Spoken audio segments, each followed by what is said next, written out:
Welcome to the NRT Now podcast, giving you the latest in Christian music news, topics, and artist interviews directly from the largest Christian music site online, newreleasetoday.com. Now, here's your host, Jake. Hey, welcome to episode 19, and it is no longer 19. It is 2020. So we all want to wish you a very happy new year. We hope that your holidays were absolutely amazing, that you had some much needed rest, that you get to spend some time with family. We just hope it was the best.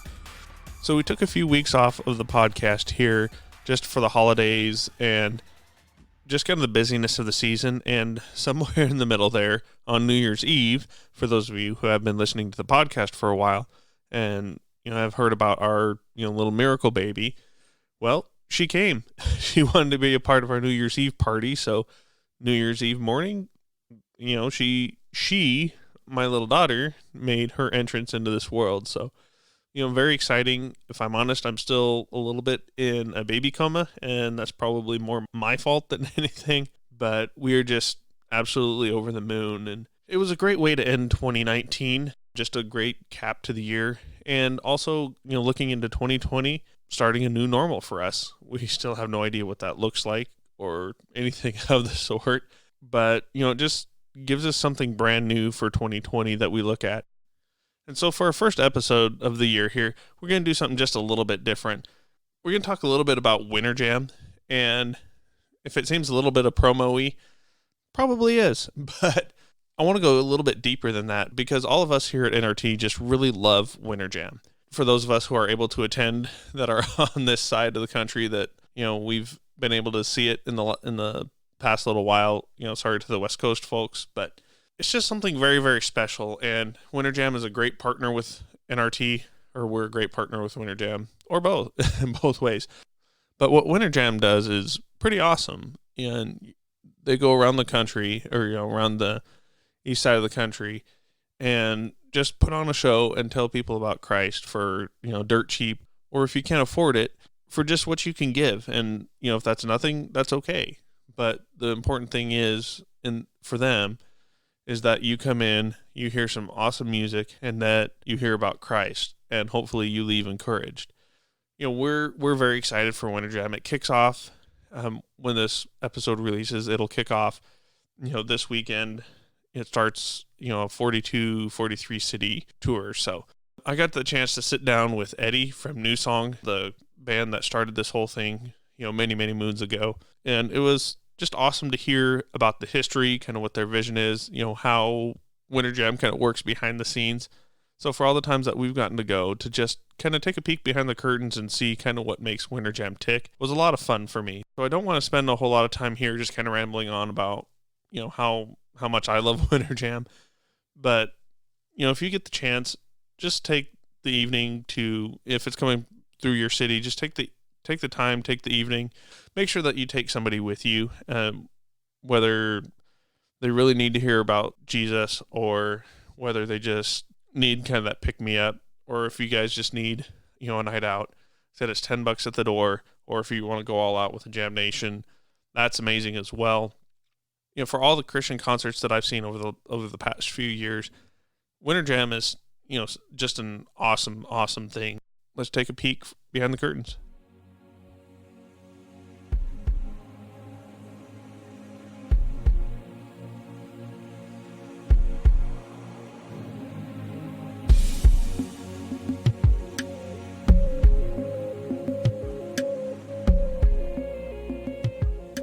All right, we're here with Eddie with Newsong. Hey, thanks for joining us. Glad to be here. And so this is the last night of your Very Merry Christmas tour. Right. I think that's what it's called. I say exactly. I just saw that. I just knew that we were coming. That's about as far as I got. My wife was asking me earlier, where's this concert at? I'm like, I have no idea. It's somewhere. It's been fun, though. We've had, Citizen Way and Mac Powell and the family reunion out, and it's been great every night. Been a lot of fun. So looking forward to finish this up tonight and getting ready for Winterjam. And that's coming soon. Coming really soon. I think the first day, if I'm thinking right, is January 10th. We start in Jacksonville. We used to start the first weekend, like January the 3rd, and we always went someplace where it was the coldest place in the world and started there. But we suddenly wised up and said, you know what, let's start at a warmer place anyway. So we do Jacksonville, then we go to the coldest place in the world after that. This isn't a Newsong tour, but Toby Mac did a Winter Wonderslam tour back in 2011, and we were still in Wyoming at that point. And I think that day it was so cold that water bottles were freezing by the bus windows, and when you throw the water up in the air, like it freezes. Oh, hey, I hear you. Yeah, they tried that. And we've had some of those days on Winterjam for sure. I know you've told the story about where Winterjam started a lot, but for the people who haven't heard it yet, just kind of take us through where Winterjam started, and then we'll kind of work back to what we're looking at today. Well, Winterjam started as just a one-night thing, and it wasn't called Winterjam, but the beginnings of what became Winterjam, we would do, back in the day, you'd go to a Christian bookstore during the day, and you'd do an autograph thing there, and the Christian bookstore would advertise a concert, and the concert would advertise a Christian bookstore. They had a co-op going. So you'd go over and you'd meet people there and sign autographs and all those different things. We kept hearing as we go around to Christian bookstores and things, people saying, hey, we love your music. We just bought your new 8-track or whatever it was back then. We're so glad we finally get to meet you. And you always wonder this when you do what we're doing. Where have you been to see us? And people would say, oh, we've never been. We can't afford it. There's 5 of us, and we love you though. We got your new music right here. And when you come on the radio, we turn it up loud. The car's rocking, but we just never been. And I thought, I wonder how many people would come to a Christian concert if they could afford it, because Christian concerts weren't that big back then. Even the headliners of the time, like Amy Grant, and they had really good crowds, but nothing like we've been seeing now. And so I got with a promoter in Greenville, South Carolina. We rented the Greenville Memorial Auditorium, which seated about, I think, 6,500. And we charged $3 at the door. You come $3. If you don't have it, you can come in anyway. And the promoter said, you know what, this could be great. It could be not be great. Let's just see what happens. The doors, we finally had to close the doors. The people were, I could go to the back of the arena and look out the back, and it was the opposite end of where the doors were, and people were still lined up all down the road. I could see them all down the road, but there's nothing we could do at that point. And we thought, that's crazy. So being brave, waited a whole another year and did the same thing again, and the same thing happened again. So that kind of became from that. Then we added another city, and we started bringing just a friend with us, because a friend or two, Russ Taff or Brian Duncan, whoever it may have been at that time, and say, come do this with us. We've done it now several years in a row, and we need a little variety to this. So they came, and eventually we just kept expanding it and started doing 10 bands, and here we are. So, just went from one night to 40-something nights. I think we were talking earlier, it was about 42 or so 42. This year? I think it's 42, 43. And, of course, for, 7 or 8 years we did West Coast, and I hope we can get back out there, too. It's just another really hard thing to do when you take everybody that you want to take from here, from Nashville and this side of the world, out there, and take all the gear out there. We only stayed about 2 weeks, so it was a really hard thing to do financially and every way. We enjoyed it, loved it, had some great times there, and hopefully we can start going back there. How long into this process did it take to get to where it's at, kind of the format that it's at today, where it's not just a 1 or 2 person or just a 1 or 2 city, but to a full shindig? I don't know. I think over the course of, and I'm really guessing because I haven't really thought that through, but I would say over the course of 7 or 8 years or so, we just added a little bit here, a little bit there. I mean, one of the bigger things we did in back to Greenville, South Carolina. They tore that building down where we had that concert I told you about, and built a brand new one that would seat 15,000. And we started there, and we had 2 or 3 artists with us. I forget who they were now. It was us and about 3 other artists. It was the biggest thing we'd done as far as artist-wise. And once again, they had to close the doors and turn people away. And so that kind of started us thinking in that direction a little bit more and started adding more. But I forget exactly when the 10-band thing started exactly, but it kept growing little by little. Quite a few new artists have come up through that are now some of the headliner tours, that started off as pre-jam artists. Right. Who are some of the artists that have kind of come through that whole process? I go out over the years, some of the years, I've gone out and talked about at the pre-jam party, introduce the artist, and I've tried to, sometimes I'll just give the audience a little heads up. Don't discount this. I can still remember going up and introducing Francesca Battistelli, and she was the first lights up person on Winterjam. And I remember her mic didn't work, and it was just a fiasco. I also remember going up and introducing for King and Country, and they were the first lights up person, which is like the very bottom end of the totem pole. You're starting there. And I remember afterwards, because I introduced them as because I knew Rebecca really well. I knew them, but I knew Rebecca really well. It's Rebecca's brothers. And I said, hey, we'd rather not be introduced that way, Eddie. We appreciate that, but we'd rather just say for King and Country. I said, okay, I'll just say that from now on. But all those, and the list goes on and on of people that were pre-jam artists that went on to be the next level, and now they do their own tours. A big long list of those guys and girls. From kind of my perspective, it's almost kind of like a coming of age when you get invited to the Winterjam. I can't speak for the artist per se, Right. but for some of us out here, like it almost seems like, once you've made it to the Winterjam, like that's kind of a stamp of, I'm somebody in the industry, and that's somebody to watch for. Yeah, I think so to some degree. You're right about that. I think it's definitely a good thing. We cover so much ground with 3 months solid of going and 42 cities this year and all those different things. And I think getting to be back I think it is perception-wise, and I think to the artist too, because all of a sudden you're just another guy playing ping pong with Toby Mac or whoever it is. You're suddenly in the family, and there's a lot of people out there that now know you, and you've come to know them, and I think it opens up other doors as well. And also, like you say, the perception of it. Hey, you're on Winterjam. Maybe something must be going on with this artist. They're having them, so maybe good things are coming. So, what are some of your favorite Winterjam memories? Across the years. I know there's been a few years. Yeah, there's a lot of. I'm putting you on the spot. That's okay. No. I mean, one of the big Winterjam memories is the one I told you, how kind of some of the starting parts of that, because they so stand out to you. Some of the others you've done, some of those cities, now, so many years in a row. But I think the biggest thing is I can really think of is more back to what I was just talking about. All the friends and people we've had, and all the fun we get to have out there. Besides the fun of getting to stand up and sing before. Great crowds and people, great Christian art, great Christians that came to concerts, and you meet so many people, hang out with so many people.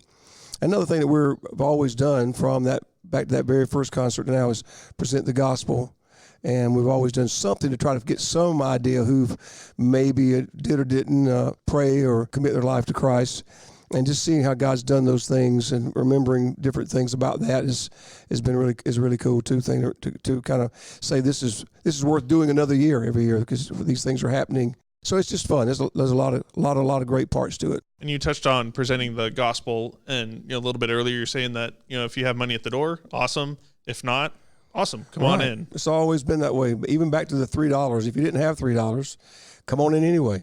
If you only had $2, that'd be great. But if you can't have anything, just come on. We want you to come in. So there's never been a sign out front that said this line is the free line. Yeah. But we've always said and tried to make everybody know that everybody can come in.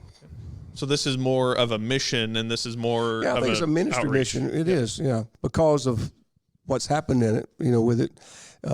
People may view it a little differently and say, no, it's a concert tour that goes around. It is, but, we really saw it from the beginning and being more of a mission. What can we do to get the people in the door so we can have fun, encourage each other, present the gospel to those who may be there that don't know Christ. All those things are part of what we're trying to accomplish in the evening. So you do pass the bucket, at one point during the evening, and if I'm honest, the first time I'm like, really? Like I paid the Jam Nation, I've done all the stuff here. Mm-hmm. Now there's the bucket going around. Mm-hmm. But, it took me a couple of times to realize that it is more of a ministry, and you guys are, running, you're not turning people away at the door. That $10 or, whatever I can throw in the bucket as it goes by is not for me, and it's not to, pad your, buy your next car or anything. Right. It's for that person that may be sitting 2 rows behind you that couldn't pay to get in tonight. Right. It's hard to, imagine what it takes to put all these things on until you go out and try to do some of those things. So I don't listen to the love offering appeal every night, but the appeal should be, if you feel led to help some more, great. If you can't, great too. So I think that's the attitude, even though they ask you to do it. I think if you looked at all the financials of how this works, they'd look back and say, what if we just didn't take an offering this year? They'd say, are you kidding? Because it takes so much to put it on. But yeah, so I hope that, it continues to be, and if it's not, it should be more of, hey, now that you've seen what's going on here tonight, and by then we've already presented the gospel, we've already had 7 or 8, I forget how many, most everybody's played by the time we take the offering. So you see what's really going on here tonight. If you could, if you'd like to give a little bit more and help out some more, that would help. So that's kind of been, I think we've always done that, even when it was $3 on up to, whatever it is. When you're going through the process of, getting the tour ready to go, and I'm sure that you started this just a month ago, right? Right. Yeah. I hear you. It only takes a month to plan. Usually on the bus while the one, as soon as this one starts here in a few weeks, we'll be on the bus at least talking a little bit about, hey, next year, you know what we should do? So how do you guys go through and just kind of choose the cities that you guys are going through? Like, I'm totally offended that you're not coming back through Dallas next year. Me too. we talked about that a few minutes ago, but how do you guys go through and select the cities and just kind of plan your route of where you're going? Some of it is a little bit of a jigsaw. You've got to make the places close up together you can get from one to the other, obviously, and it can't be too far because it takes the day for them to set all that up for Winterjam. It isn't just a little easy setup. It's a lot of things we're setting up. So you have to be within certain mileage just to make it. And every now and then we have a run, like we say, hey, everybody, as somebody said, put on your Velcro pajamas and I'm going to have to drive a little bit faster because we're further away than we really should be, but we got to make it. So you got to put all that into the mix. It isn't just picking exactly the cities you want to go to. How would we get to there and then get to the next night or whatever the case may be. And so that's the case. And as I said, we were talking earlier, some of the markets where we were playing, especially the big arenas, they're just every year it gets more expensive to go there. You try to do what you can, but sometimes they almost price you out of the market. It's just like you've got to make this work. It's crazy. And there's other places you could try and go and go as well. So a few places of that, but just trying to make the routing work out, finding places. We've gone some places that just didn't seem to respond that well to Winterjam. They had some good crowds, never a great crowd. And you say, you know what? Let's try another city. I mean, maybe that's just sitting a place for this tour. That's the way it is with anybody's tour or a solo artist, whatever. You hear one group say that that's their best city, and others say we never go there because we never had a great crowd come out. So it's kind of same that with tours as well too. You get a little bit of that, but we try to we'd love to go to every city if we can figure it out. If we can figure it out. After 3 months of it, I think everybody said, this has been fun. Let's go do something else. Man, to me, that just sounds brutal. Yeah. I know it's the ministry, but doing the same thing kind of day after day after day. After 3 months, it seems like it would be about the limit. It's a little bit like, anything else you do, though. It's the reward of going out and seeing people enjoy it and all the different things that happen, seeing the ministry time and all those things kind of energize you to the next city. And then, of course, on Sunday night, as soon as you play, you might run to the airport and jump on a plane and try to go home. But, you're glad to be there, glad to see what's happening. So let's talk a little bit about the tech side. We did 360 last year, and that was fun. It was fun. It's different. Yep. And I think that's the first time that you guys have done the 360, correct? It was. Mm-hmm. It was the only time we've pretty much done, not the same thing, but, typical stage, which we're going to go back to more typical stage this year again too. So 360 was fun. It was different, unique for artists as well, because hardly any of us have played in the round. You don't get many chances to play in the round. But it became really fun to do that. Once you figured it out and got used to, all the audience being all around you and how to interact with them and all those things, it was a fun thing to do. But I'm glad we're going back to more traditional. Yeah. And that seems too much to keep track of. You're sitting there trying to perform, making sure you're on key. Yeah, there's a lot to it. It's a lot of a bigger setup, for the crew, and a lot of things about that. More expensive way to do it too. But it was fun. I thought it was great for something unique to do. What are some of the other tech things that you guys have done over the years? Just kind of venturing out a little bit, experimenting with. Because I'm not the tech guy in the crowd. I know some things we've done, like Newsong has done. Where we've done. I don't know if you got to come a few years ago. 2 years in a row, we did this huge cross that was amazingly done. And people asked me, are you going to do that anymore? And hopefully we can. But it was a big project to do it every day and also very expensive to do as well. But, yeah, Jerry Holcomb's been our tech guy that puts all this together now for the entire tour. And so he comes up with ideas and runs them by us, and it's finding out and getting out doing things that we do during the year. We find other things or hear about other things or going to other shows. We'll say, you know what, next year we should do that on Winterjam. We could do this on Winterjam if we did that. And so it's interesting to see what God sends our way. So let's talk about this year. We have Crowder headlining. I love Crowder. Good guy. Yeah. I've been to a couple of his shows now, and this I Know a Ghost. I think that's the name of the album. I think it is. We've established that I'm terrible at album names without reference. That's not your typical album cover album name either. But just throws everything in the kitchen sink at from the front of stage, right? Playing. So that's awesome. We've got Young and Free, Hillsong Young and Free, and Passion. They're both trading off, if I remember correct. Yeah, but Hillsong Young and Free. Obviously they live in Australia, so I think they're coming and going They're going to be there a lot of the time, but then Passion Band and Louis Giglio are trading out with them, and which I'm really excited about Louis being there. And he's been out with us some, not on the stage ever. I don't think he's ever done anything at Winterjam on the stage that I can remember. Take that back. We used to play the Georgia Dome in Atlanta. We'd have 30-something thousand people come to the Georgia Dome, which they eventually tore down and built the Mercedes-Benz Dome. Yeah. He did come out a couple of times for that for us and said a word. It was such a big thing.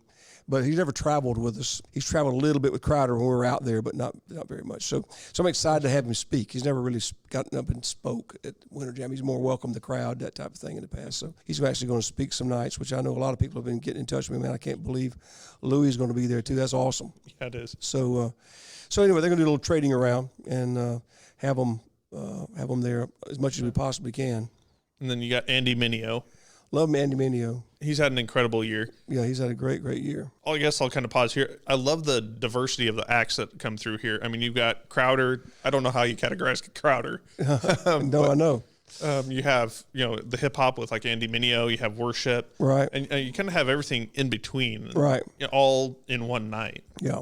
It's kind of an awesome thing to see. Yeah, I think so too. And we try to hit all those places. We send out some who would you like to see on Winterjam things every year, and find out. And then you can't necessarily go right by what everybody asks for because everybody's not available. I mean, you may, but you can at least see what a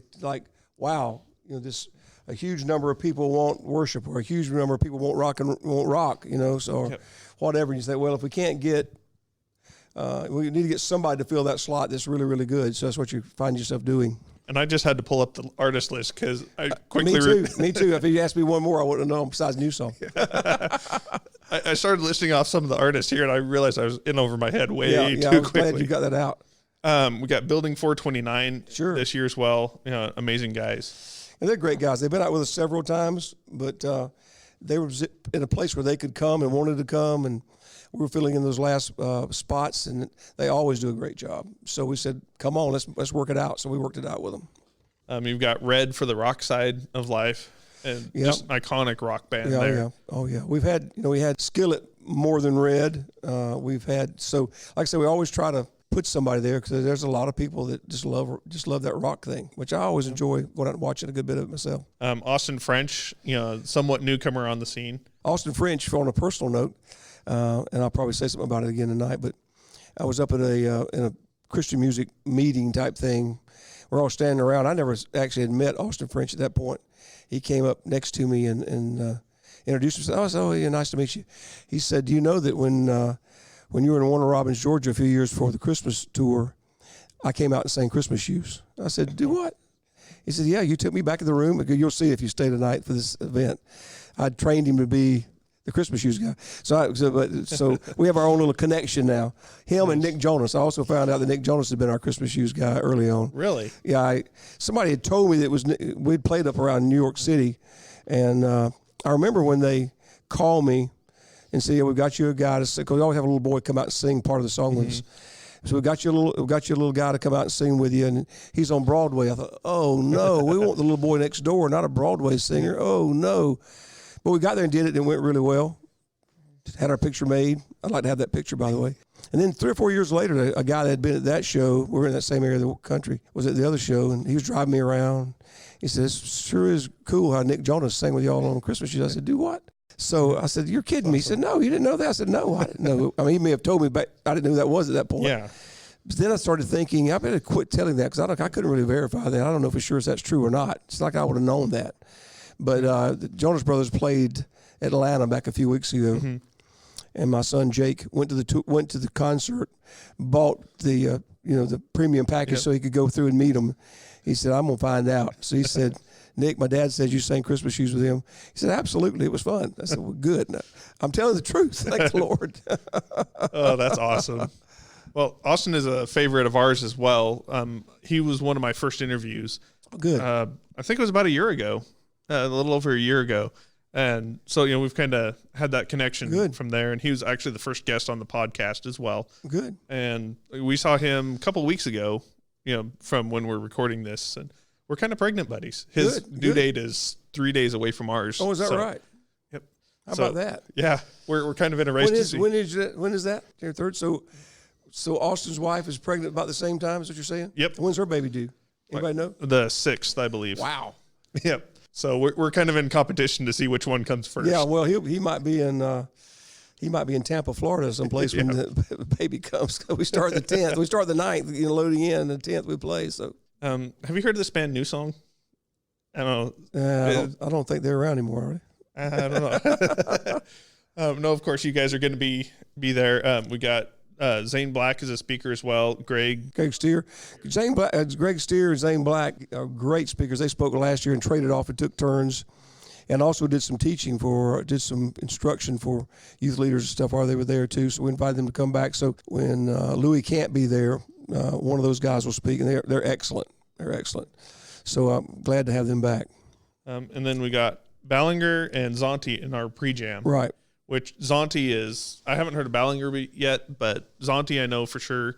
I've heard him when he was on the Casting Crowns tour. Oh, I see. And just an incredible young guy. Yeah, I've heard great. I didn't really know him. I'd probably seen his name, like you say, on the tour and things like that. But a lot of great response about him being on. People said, I can't believe he's going to be on the tour. Yeah. I said, well, great. That's good. That's good stuff. Actually, he's going to come out and do a song with us. Oh, that's awesome. A new song, yeah. So we're going to do a little rehearsal when we get down to Jacksonville, and he's going to come out and do a rap in one of the songs we do. So it'll be fun. The only thing I got to say is Austin French has to do the Born Again version with Zonti if they're both going to be on the tour. Well, that has to be a requirement. Well, I don't know. I haven't heard him do that, but I'm all for him doing it. Yep. I think we'll play. That would be weird if he did that. Look, I think Austin's going to go. He might be going first. I'm not really sure, positive. And I think we're second or third, so maybe Zonte's night. He'll be up. Yeah. He'll be backstage just like, can I get a bite to come eat? on, Somebody. Come on. I need to get paid more. 2 minutes. Can I just have 2 minutes to myself? Awesome. Well, as far as we know, we're planning on hitting the Oklahoma City show in February, baby and everything permitting. Good. So we went last year to the Oklahoma City tour. And it was just a really nice, quick getaway. Right. Good night of music. Right. The kid was happy. Loved every minute of it. So, we're looking forward to it this year. Like I've been in years past and last year and everything. And the other thing that I'll say is just the consistency throughout the years has been incredible. It's not like you've had one great year and then, it's kind of limped along. I mean, It's been consistent through all the years that I've been able to go. Yeah. Well, God's blessed us, no doubt about that. We always say this is, it's God's tour, not to insinuate other tours aren't God's tours too, but we feel like all the little miracle things I told you that happened that actually inspired us to actually do it to begin with. We just felt like God was just kind of moving us along to do this, and so we're still out there. As long as it's His tour, we're thumbs up. Well, we're looking forward to coming from Oklahoma City, and we're going to promote the podcast from stage, right? Good. I'm saying I don't know, but yeah, good. If you are good, we haven't worked this out yet. I'm just trying to get a commitment right now. I hear you. Hey, Eddie said if you're supposed to do it, good. But no, either way, we're looking forward to it, and we're looking forward to seeing you back in Oklahoma City. Okay, buddy. Look forward to being there, and I don't know that date off the top of my head, but the Oklahoma City date's always a lot of fun. A lot of fun. I love that arena. See you there.